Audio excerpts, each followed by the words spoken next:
Hi guys, we're going to look today at resolving forces, the basics of this. It's a really important skill for mechanics A-level because in a lot of the force diagrams that we produce to answer questions, we need to resolve forces into perpendicular directions in order to set up our equations and solve.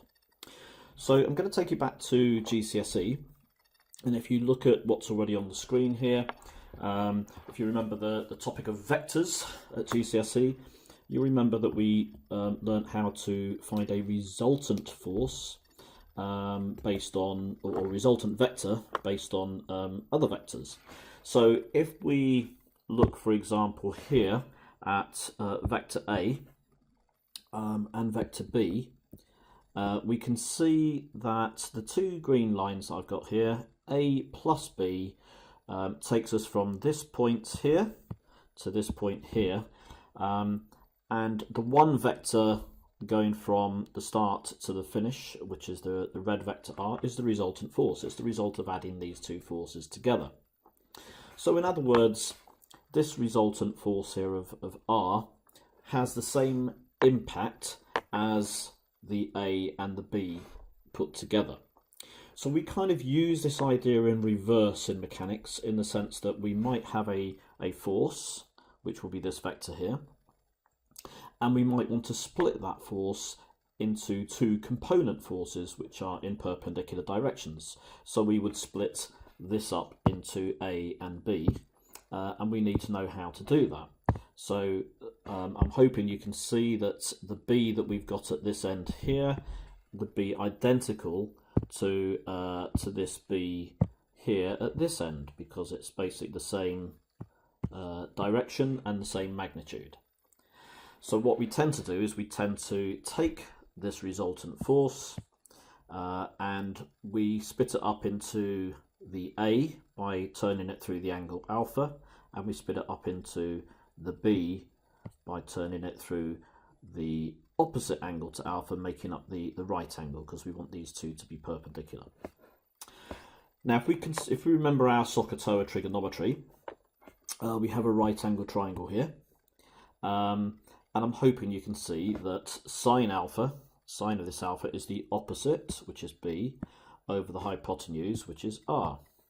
So this can then rearrange to give us B equals R sine alpha. Similarly, cos of our alpha is equal to the adjacent A divided by the hypotenuse R, and this will rearrange to give us the A equals R cos alpha. Now these are really important principles to remember, because these are really important principles to remember, because these basically are how the information that we use to resolve forces. So we're going to look at an example to see how this works. So let me just get up a diagram here. Let's say I've got, similar to previous examples I've done in previous videos, I've got a particle, okay, here, and it's on a horizontal surface. So let's draw my surface in. And it's got some forces acting on it. So let's say it's got its weight acting downwards. So if it's a 12 kilogram particle, it will have a force of 12 times G. Okay, so 12 kilogram particle. Because it's on a horizontal surface, it will always also have a normal reaction R, which is at right angles to the surface. Let's say it also has a frictional force in this direction, because it's going to have a pulling force, which I'm going to, rather than having a horizontal pulling force, we're going to have one at an angle, and this is going to be 72 newtons, and it's pulling it in that direction. But as you can see, this force is not horizontal or vertical. Okay, I'm going to give this an angle of 30 degrees to the horizontal. And when we approach questions like this in mechanics, we've seen from previous videos that it's so easy to be able to consider the vertical and horizontal motions separately to work out if there's any resultant force, and therefore use Newton's second law, F equals ma. However, in this particular case, we can't use just vertical and horizontal, because this force here of 72 newtons is neither vertical nor horizontal. It's at an angle of 30 degrees to the horizontal. So this is when we use our knowledge of resolving forces that we've just talked about over here to be able to replace this force of 72 newtons with its two components, horizontal and vertical, at right angles to each other. Okay, and as you can see, like I did over here, when I turned the red line here, the red force R, and I turned it through the angle alpha, okay, it gave me this force A, which is R cos of alpha. So in other words, it was the force, the magnitude of force R, multiplied by the cos of the angle that I'm turning through. Okay, the cos of the angle I'm turning through. So in other words, this 72 newtons, its horizontal component would be 72 times cos of the angle that it's turned through. So that's going to be cos of 30 degrees. Similarly, if I go back to what I did over here, the B, so in other words the vertical component of this force, will be when I'm turning this through this angle. So it's the opposite angle to alpha that makes up that perpendicular angle here, the 90 degrees. This time when I go to B, I can see that it's going to be R times sine of alpha. So sine of the angle when I'm turning away from the alpha. So when I'm turning through the alpha, I multiply by cos of the angle. When I'm turning away from the angle, it's sine of the angle. Okay. So going back to my diagram over here then, that means that the component of 72 newtons vertically is going to be going upwards, and it's going to be 72 times sine of this angle here of 30. Okay, so what I've now got is a situation where if I actually now redraw this whole diagram, I would get a situation like this. Okay, so there's my particle at the centre. I have my weight acting downwards, which is 12 times g. Going across this way now, I have my 72 cos theta, cos 30, sorry. I still have my frictional force going in that direction.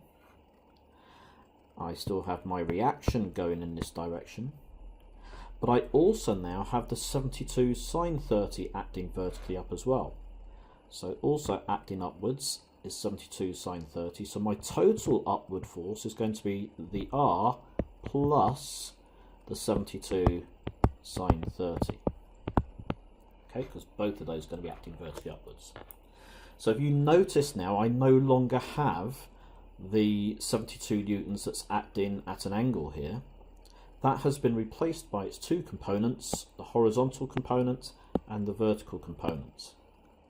I've now got a much easier set of forces that I can form equations with, because they're in two perpendicular directions, so I can look at the vertical motion and the horizontal motion separately. So let's see how that helps us now to solve this problem.